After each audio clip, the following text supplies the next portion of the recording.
Hi friends, welcome to Anappara estate. Anappara എസ്റ്റേറ്റിൻ്റെ പുതിയൊരു വീഡിയോയിലേക്ക് എല്ലാവർക്കും സ്വാഗതം. ഫ്രണ്ട്സ്, അപ്പോൾ നമ്മുടെ പഞ്ചായത്തിൽ ഇന്ന് വിത്തോത്സവം ഉണ്ടായിരുന്നു. അപ്പോൾ വിത്തോത്സവത്തിൻ്റെ ഭാഗമായിട്ട് അതിൽ പങ്കെടുത്തു.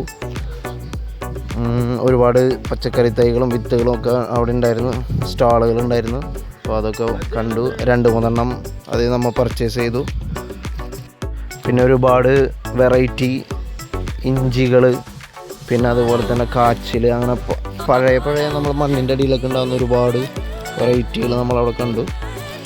അത് ഞാൻ വിത്തായിട്ട് ചോദിച്ചു, പക്ഷെ നമുക്ക് കിട്ടിയില്ല. അത് ജസ്റ്റ് ഒരു എക്സിബിഷൻ പോലെയായിരുന്നു. പിന്നെ അവിടെ അലങ്കാര മത്സ്യങ്ങൾ വളർത്തുന്നത്, അലങ്കാര മത്സ്യത്തിൻ്റെ ഒരു സ്റ്റാളുണ്ട്. അപ്പോൾ നമ്മുടെ ഫാമിൽ ഒരു അക്വേറിയം ഉണ്ടായിരുന്നു. അപ്പോൾ അതൊന്ന് ക്ലീൻ ചെയ്തിട്ട് 2 മീനെ ഇടാന്ന് വെച്ച് 2 ഗപ്പി കുഞ്ഞുങ്ങളെ വാങ്ങിച്ച് ഈ അക്വേറിയമൊക്കെ കഴുകി വൃത്തിയാക്കി 2-3 ചെടികളും ചണ്ടികളൊക്കെ വാങ്ങിച്ചിട്ടുണ്ട്. ഇത് അക്വേറിയം സെറ്റ് ചെയ്യാൻ പ്രോപ്പറായിട്ട് അറിയുന്നില്ല, എന്നാലും നമ്മളെ കൊണ്ടാവുന്ന രീതിയിൽ നമ്മൾ 2 മീനുകൾ വാങ്ങിച്ചിട്ടിട്ട് നമ്മൾ പാല് നിറക്കുന്ന സ്ഥലത്ത് ഒരു ഭംഗിക്കായിട്ട് വെച്ചിട്ടുണ്ട്. അപ്പോൾ ഫ്രീ ആയിട്ടുള്ളവർ നമ്മുടെ പഞ്ചായത്ത്, വെള്ളാങ്കണ്ടി പഞ്ചായത്തിൽ വിത്തോത്സവം നടക്കുന്നുണ്ട്. അപ്പോൾ അവിടെ ഒന്ന് പോയി വിസിറ്റ് ചെയ്യാം. 2-3 തൈകളൊക്കെ വാങ്ങിച്ച് നടുക.